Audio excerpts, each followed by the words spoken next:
Some say Alaska, it's the last frontier, ripe with opportunity. Others, they say it's barren and good for nothing. Well, I sure wish I would have heard that last part before I spent all my money getting here. If you enjoyed today's video, make sure to hit like, subscribe, and turn on your notifications. It was a long trip for the Silverado, but I finally made it to Dredge Creek, Alaska, but I don't really think I'm in the right spot. Now, the old man that I'm working for said that he would give me $500 if I made it up here without doing any work at all, but this is where GPS took me, and I don't think this is right. Apparently, the old man is a little bit hesitant to give out the real address, so he said, "Hey man, come on down to the shop and I'll meet you there." He even said he was actually a little bit surprised to see me show up because not many people are willing to come up here into Alaska to do farming. He says there aren't many farmers up here because everybody comes up here to do all of the mining. But with that dying down as well, there's not really many people left to do anything at all. Yeah, no wonder the GPS took me to the wrong spot. It's not even the right town. This place is called Homer. This is actually quite the nice little town that they've got here. I mean, probably just a few hundred people, but everything looks to be really nice. Apparently, I gotta go in here and talk to the old man. As promised, he gave me $500 and the location of the first field that I gotta go to get started working today. He said go across the bridge and over on the right you'll see a little bit of a road and you're gonna go back to a gate. I don't know if this is the way that all the roads look like around here, but this is definitely not a road where I'm from. Well, I can see the harvester and a tractor, but the gate doesn't open up. Maybe I'll just drive around. This is definitely some very unique equipment here. I have never seen anything like this before. I don't know if this came out of the Soviet Union or not. So the old man at the dealership said that his son was going to be on the way to operate the harvester, and I'm just going to need to help take care of taking all this grain over to the sell point. So there's a couple trailers. I got to go find him, though. He said they were here at the end of the field. I just got to go north a little bit over by the old oil rig, but I don't see a road. This is going to be interesting. I'm really starting to understand why they've got such large tractors here. I mean, this is quite a mess to try and get over and around. I mean, I guess there is a reason why they call it Dredge Creek, Alaska. He said that whenever I got up here, I would know which trailers I need to get. And yeah, we're going to grab these two right here. Well, that took a lot longer than I expected. Long enough so that I was able to see exactly what else is around this area. Got an old tractor, got an old truck. I mean, old fire truck over there as well. I'm going to go over here and meet the farmer's son because he made it in. So we're going to go and get to harvesting all of these fields. Looks like I've made it just in time because the old man's son is already out there in the harvester. Now this Roslamash, it's got some interesting tires on it. They're not exactly tires, they're tracks. It's very, very interesting. I don't think I've seen one of these before. This is going to be a little bit more difficult than I thought because I'm actually now on this side of the tractor. Yeah, steering wheel, it's a right-hand drive. And the auger arm here isn't very long at all. He's ready to go. I got to move. So it looks like we got about halfway full here on this first trailer, which means I should be able to do about 4 unloads of the harvester every single time I get to go up to the grain mill. We were able to get the first trailer completely full. He is on to the second one now, and we're just about halfway done with this field. Hopefully we can fit it all in here, so I'm not having to make a special trip just for a little bit of wheat. We're able to fill up 2 trailers completely full, and the worker's son is going to go ahead and get started on the oats now. This is a little bit unconventional. Usually we do 1 crop at a time, but he says it's hard to get to that other field, so we're going to go and just move to the next field. That way we can start making a little bit more progress along the way.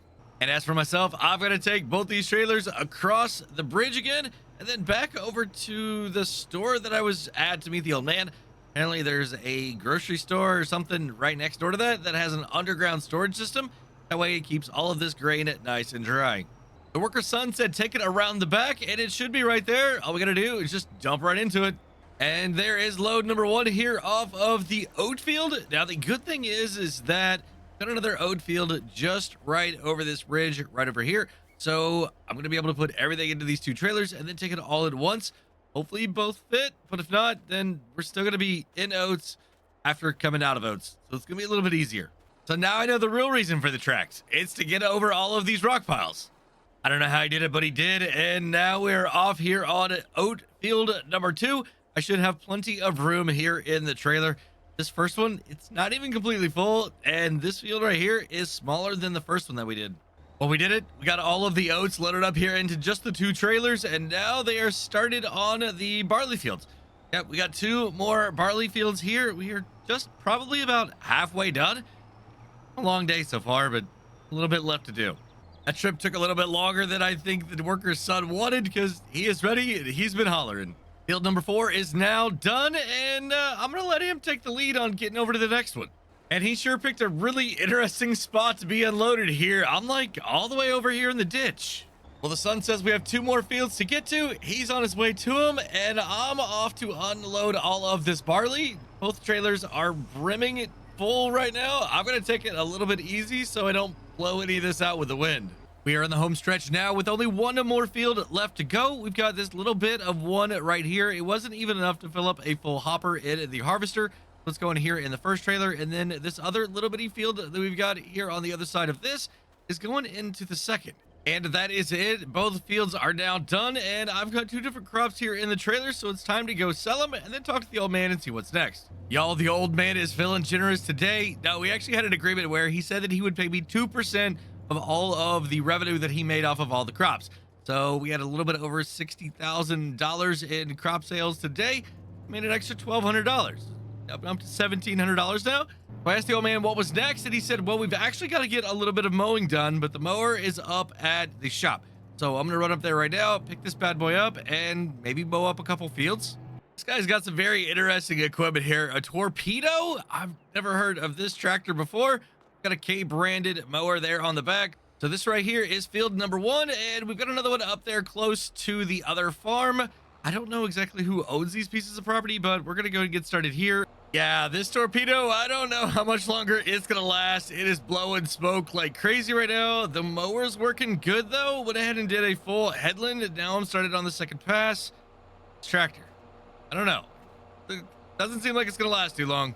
Well, it made it, and it's only blowing white smoke now, so I think it's going to be okay. And we got this whole field done. Now it's time to head up to the second one. I was just going to call for the farmer, and he said, hey, make sure you stay out of that ditch. Apparently his son has put a couple tractors over there and torn them up pretty good. So a little bit of here to take care of, but shouldn't be no big deal. Got field number 2 done as well, and you don't really realize it when you're in the harvester or the trailer, but there is actually a lot of slope here to this area. So it absolutely makes sense on why this is a grass field. But what we're going to do now is go ahead and let it dry down a little bit. And then I'm probably going to come back a little bit later and tad all this up, get it one more dry state, and then we'll bale it and go from there. Well, that's going to be it for today, everybody. If you enjoyed the video, go ahead and give it a like if you would. Make sure to hit subscribe and turn on your notifications to keep up to date on my future videos. While you're waiting on those future videos, go and check out one of these 2 right here. Have a great day, night, evening, everybody. Until next time, this is Driver 53 signing off.